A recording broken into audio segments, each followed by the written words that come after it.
Hello everyone, आज हम level 1 की क्वेश्चन 51 टू 60 डिस्कस करेंगे। Let's start from question 51।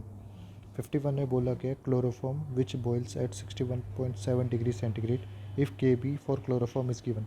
के बी जो डिफाइन होता है वो सॉल्वेंट्स के लिए ही होता है, तो इसका मतलब यहाँ पर जो सॉल्वेंट है वो हमारा क्लोरोफॉर्म है CHCl3।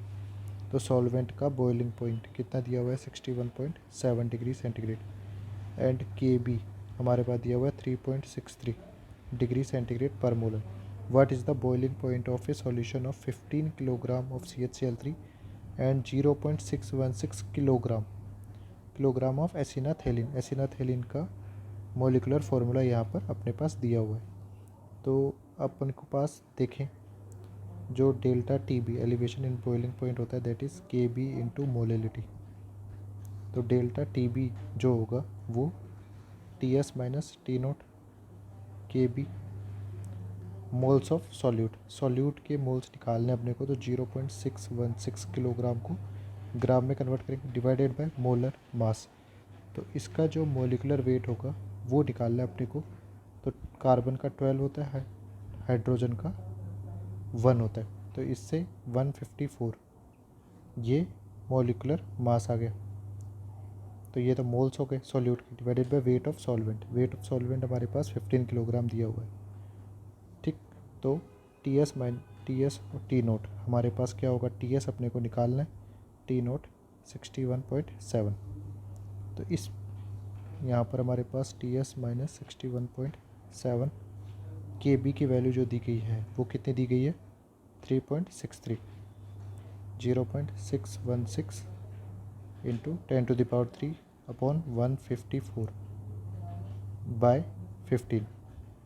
तो इसको यदि अपन सॉल्व करते हैं, सॉल्व करने के बाद में जो वैल्यू आएगी दैट इज़ 0.968। तो टी एस जो हो जाएगा दैट इज़ 61.7 प्लस 0.968। ये सॉल्व करने पर हमारे पास आ जाएगा 62.67 डिग्री सेंटीग्रेड। तो ऑप्शन डी हमारा करेक्ट आंसर होगा। नेक्स्ट है 52। एक compound has the empirical formula C10H8Fe। हमारे पास एम्पेरिकल फार्मूला जो दिया गया है दैट इज़ C10H8Fe। अब इस solution of 0.26 gram of the compound in 11.2 gram of benzene boils at 80.26 degree centigrade.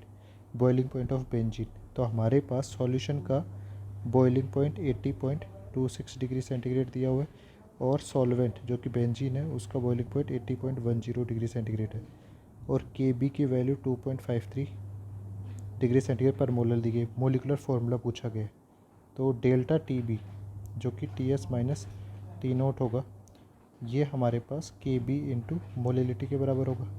अब T S minus T note यानी 80.26 माइनस 80.10, के बी की वैल्यू 2.53। मोलिलिटी की बात करें तो 0.26 ग्राम दिया हुआ है, तो mass divided by molar mass, moles of solute हो गए divided by weight of solvent. तो हमारे पास यहाँ पर 11.2 ग्राम बेंजीन है। 11.2 ग्राम को किलोग्राम में कन्वर्ट करेंगे तो 10⁻³ 1000 से डिवाइड भी कर देंगे। तो ये वैल्यू जो हो जाएगी ये हमारे पास किस में आएगी, इन किलोग्राम।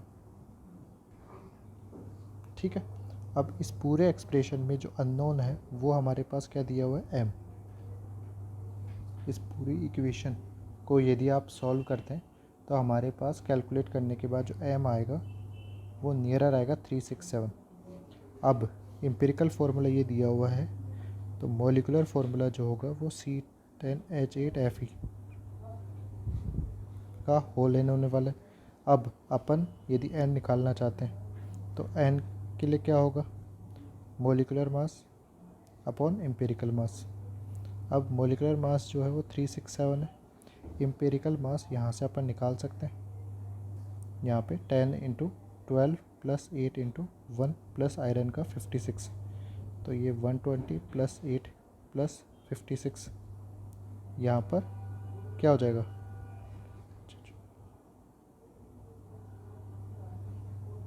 174। तो ये जो वैल्यू होगी ये नियरली 2 के बराबर है। तो इसलिए हमारे पास मोलिकुलर फार्मूला जो हो जाएगा वो C10H8Fe, इसका 2 टाइम्स दैट इज़ C20H16Fe2 हो जाएगा। तो कौन सा ऑप्शन करेक्ट आंसर है? ऑप्शन डी हमारा करेक्ट आंसर होगा। नेक्स्ट है 53।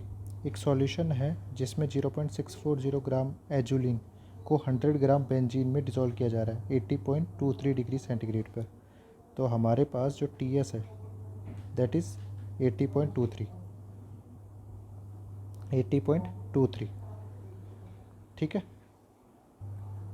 ठीक है। तो बॉइलिंग पॉइंट ऑफ बेंजीन यानी सॉल्वेंट का यदि अपन देखें तो T0 हमारे पास 80.10 डिग्री सेंटीग्रेड है। KB हमारे पास 2.53 दिया हुआ है। मॉलिकुलर मास पूछा गया है तो वही फॉर्मूला यूज़ करेंगे, delta TB equal to KB into molality. तो डेल्टा TB हमारे पास TS माइनस T0 यानी 80.23 माइनस 80.10, KB 2.53 है। मोलिलिटी में मोल्स ऑफ सॉल्यूट, तो मोल्स ऑफ सॉल्यूट में 0.640 मास है एजुलिन का। मोलर मास अपने को कैलकुलेट करना है डिवाइडेड बाई सॉल्वेंट 100 ग्राम है। 100 ग्राम को किलोग्राम में कन्वर्ट करेंगे क्योंकि मोलिलिटी में डिनोमिनेटर में weight of solvent in kg होता है। तो इस पूरे इक्वेशन में हमारे पास अननोन क्या दिख रहा है आपको? m मोलर मास, जो कि सॉल्व करने के बाद में हमारे पास कितना कैलकुलेट होकर आएगा? 125 ग्राम। तो option C is the correct answer. Next है 54। एक 1 मोलर सॉल्यूशन दिया गया है कार्बोक्सिलिक एसिड का बेंजीन में। तो कार्बोक्सिलिक एसिड जो होते हैं बेंजीन सॉल्वेंट में क्या हो जाएंगे? डाइमराइज हो जाएंगे, RCOOH का होल ट्वाइस। तो एलिवेशन ऑफ बॉइलिंग पॉइंट अपने पास दिया हुआ है delta TB 1.518 kelvin. Degree of association for dimerization of the acid in benzene is, degree of association let say beta अपन निकालना चाह रहे हैं। KB अपने को गिवन है 2.53, ठीक है। अब यदि हमारे पास में क्या हो रहा है, बीटा निकालने के लिए अपन वांट ऑफ फैक्टर निकालें, पर वांट ऑफ फैक्टर निकालने से पहले हमारे पास ये जो फैक्टर दिया हुआ है 1.518 ये हमारे पास ऑब्जर्व्ड है, डेल्टा TB ऑब्जर्व्ड, ठीक है। थियोरेटिकल या नॉर्मल जो एलिवेशन बॉइलिंग पॉइंट होगा ये एबनॉर्मल कैटेगरी में आता है, जिसमें वांट ऑफ फैक्टर अपन इंट्रोड्यूस कर चुके होते हैं। यानी आई जो होता है उसे आप इस तरह से देख सकते हो, कोलिगेटिव प्रॉपर्टीज़ में delta TB observed upon delta TB theoretical या नॉर्मल कोलिगेटिव प्रॉपर्टीज़, ठीक है।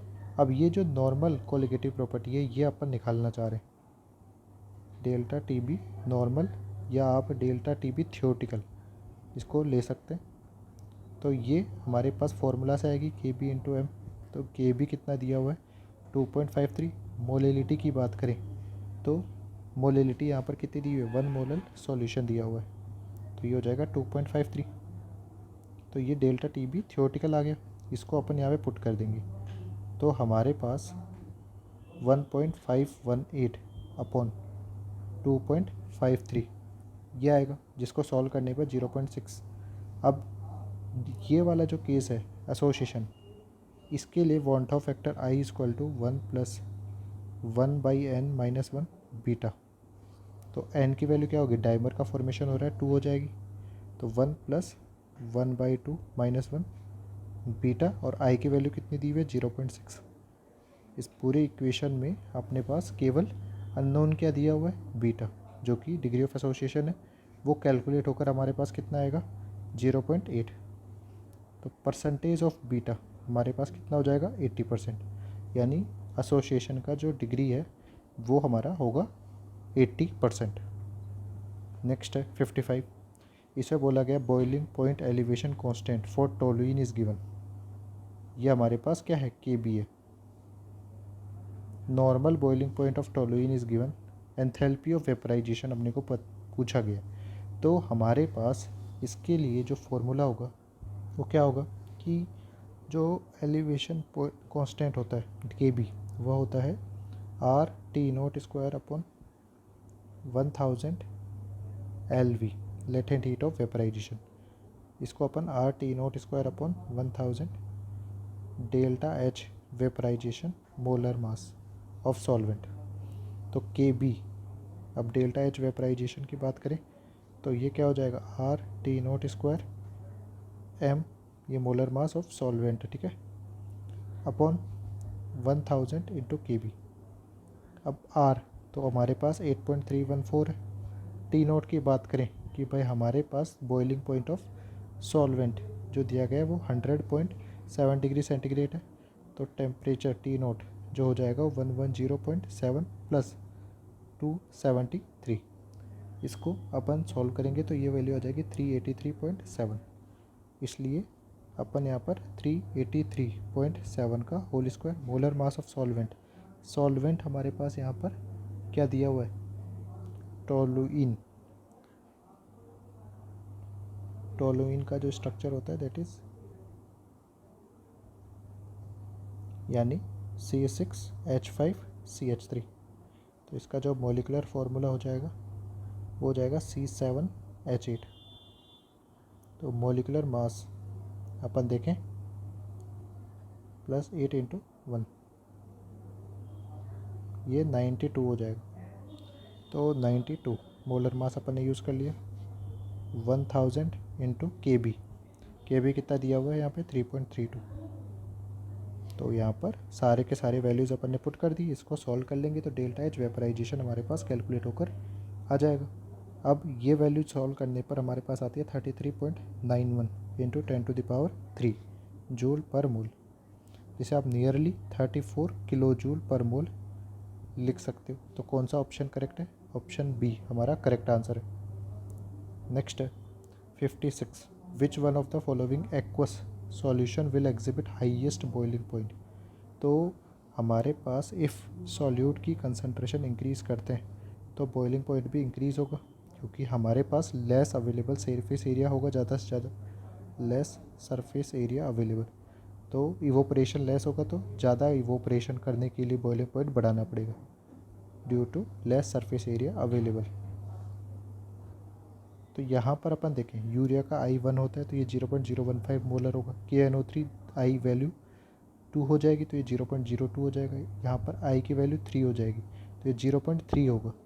ग्लूकोज की I की वैल्यू 1 होती है। तो सबसे ज़्यादा जो कंसनट्रेशन है जो फाइनल अपने को मिलेगी वो 0.3 मोलर, 0.3 मोलर यहाँ पर मिलेगी यदि अपन I3 कंसिडर कर रहे हैं। तो यहाँ पर ही सबसे ज़्यादा बॉइलिंग पॉइंट अपने पास ऑब्जर्व होगा।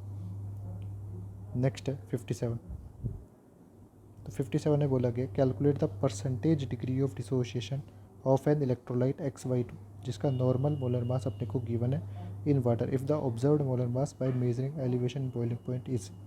तो हमारे पास I जो होता है वो होता है observed moles upon theoretical moles. तो मोल्स का रेशियो तो ऐसा ही होता है, बट मोलर मास की बात करें तो theoretical molar mass upon observed molar mass, ये रेशियो होगा। तो इसी को लेकर अपन चीज़ें सॉल्व करेंगे। उससे पहले अपन देखते हैं यहाँ पर जो XY2 है ये डिसोशिएट हो जाएगा X2 प्लस और 2Y माइनस में। इनिशियली T=0 पर XY2 लेट से 1 मोल था। तो जब इक्विलिब्रियम हमारे पास अचीव हो चुका है तब यहाँ से क्या होगा, यहाँ से लेट से C - C अल्फ़ा होता है तो 1 में 1 अल्फ़ा गया तो ये भी अल्फ़ा बनेगा, ये 2 अल्फ़ा बनेगा। तो इक्विलिब्रियम पर टोटल मोल्स अपन देखें तो 1 - अल्फ़ा प्लस 2 अल्फ़ा यानी 1 + 2 अल्फ़ा हो जाएगा। ठीक है, तो इस बेसिस पे अपन क्या सॉल्व करेंगे कि हमारे पास ऑब्जर्व्ड मोल्स जो हैं वह हमारे पास क्या होंगे, total moles at equilibrium. Theoretical moles हमारे पास ये होंगे, यानी ये थियोरेटिकल मोल्स हैं और ये ऑब्जर्व्ड मोल्स हैं। तो I की वैल्यू के हिसाब से 1 + 2 alpha upon 1 theoretical molar mass जो कि नॉर्मल मोलर मास है that is 164 upon observed molar mass 65.6। अब इस इक्वेशन में जो अननोन है वो केवल क्या है, अल्फ़ा। तो इसको सॉल्व करने पर अल्फ़ा की वैल्यू 0.75 आ जाएगी।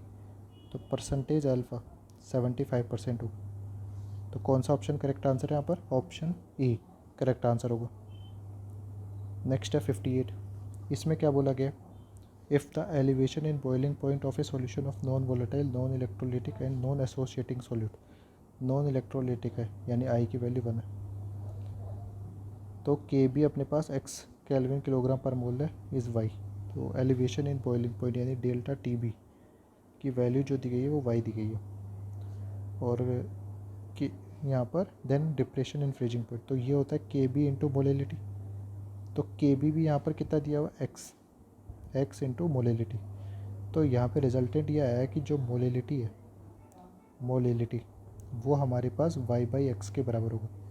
तो डिप्रेशन इन फ्रीजिंग पॉइंट अपने को पूछा गया कि डेल्टा टी एफ जो हो जाएगा वो के एफ इंटू मोलेलिटी होगा। के एफ यहाँ पर क्या दिया हुआ है जेड, मोलेलिटी यहाँ से अपन निकाल सकते हैं वाई बाई एक्स, तो जेड वाई बाई एक्स यहाँ पर किस में दिया हुआ है, ऑप्शन बी हमारा करेक्ट आंसर होगा। नेक्स्ट है 59, when A solution containing non volatile solute freezes which equilibrium would exist, तो हमारे पास किसी भी सॉल्यूशन में जो नॉन वोलेटाइल सॉल्यूट ऐड करते हैं तो केवल सॉल्वेंट मॉलिक्यूल्स ही सॉलिड बनते हैं, तो यहाँ पर सॉल्वेंट मॉलिक्यूल ही सॉलिडिफाई होंगे, बाकी सॉल्यूट पार्टिकल्स ऐसा नहीं करेंगे, तो सॉलिड सॉल्वेंट और लिक्विड सॉल्यूशन के बीच में इक्विलिब्रियम एग्जिस्ट कर रहा होगा, तो option D is the correct answer. Next है 60, bromoform has a normal freezing point, अपने पास 7.734 दिया हुआ है, के एफ दिया हुआ है, a solution of 2.60 gram of an unknown substance in 100 gram of bromoform freezes at 5.43, तो टी एस सॉल्यूशन का फ्रीजिंग पॉइंट जो दिया गया है दैट इज़ 5.43 डिग्री सेंटीग्रेड, और सॉल्वेंट का जो दिया गया है वो 7.734 डिग्री सेंटीग्रेड दिया हुआ है, और के एफ 14.4 डिग्री सेंटीग्रेड है।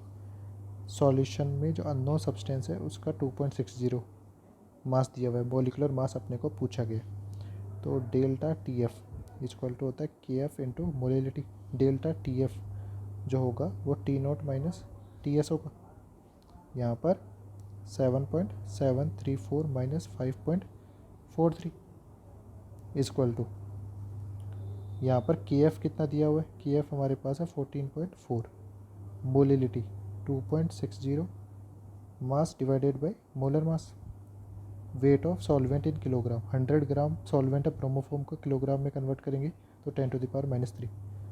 अब इस पूरे इक्वेशन में हमारे पास जो अननोन है वो केवल कैपिटल एम दिया हुआ है अननोन, तो ये कैपिटल एम कैलकुलेट करने पर आएगा 162.5, जो कि ऑप्शन बी से मैच कर रहा है।